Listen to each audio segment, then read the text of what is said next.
Shri A Prabhakaran. Sir, തോട്ടങ്ങൾക്കുള്ളിലും ചുറ്റുമുള്ള അതിർത്തി പ്രദേശങ്ങളിലും ജൈവ വൈവിധ്യ പരിപോഷണത്തിന് പ്രത്യേക പദ്ധതികൾ രൂപീകരിച്ചിട്ടുണ്ടോ? ഉണ്ടെങ്കിൽ അവയുടെ വിശദാംശം അറിയിക്കാമോ? Yes minister. സർ, തോട്ടങ്ങൾക്കുള്ളിലും തോട്ടങ്ങൾക്ക് ചുറ്റും ജൈവവൈവിധ്യ സമ്പത്ത് സംരക്ഷിക്കുന്നതിന് വേണ്ടി ഭാഗമായി കൂടിയാണ് വനത്തിൻ്റെ സ്വാഭാവികത നിലനിർത്താനുള്ള ശ്രമങ്ങൾ നടത്തിക്കൊണ്ടിരിക്കുന്നത്.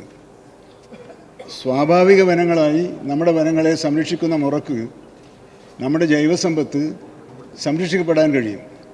പക്ഷേ ഒരു പ്രധാനപ്പെട്ട പ്രശ്നമുള്ളത്, ഇന്ത്യയിൽ നിർണയിക്കപ്പെട്ടിട്ടുള്ള 4 ജൈവ വൈവിധ്യ പ്രാധാന്യമുള്ള പ്രദേശങ്ങളിൽ ഒന്നാമത്തെ പ്രദേശം നമ്മുടെ പശ്ചിമഘട്ട മലനിരകളിൽ പടിഞ്ഞാറ് ഭാഗത്ത് സ്ഥിതി ചെയ്യുന്ന കേരളവുമായി ബന്ധപ്പെട്ട് കിടക്കുന്ന പ്രദേശമാണ്. അതിൻ്റെ സംരക്ഷണം നമ്മൾ അവഗണിച്ചാൽ അത് ഗുരുതരമായ കാലാവസ്ഥാ വ്യതിയാനത്തിനും മറ്റ് പ്രകൃതി ദുരന്തങ്ങൾക്കും ഇടവെക്കുമെന്ന കാര്യത്തിൽ സംശയമില്ല.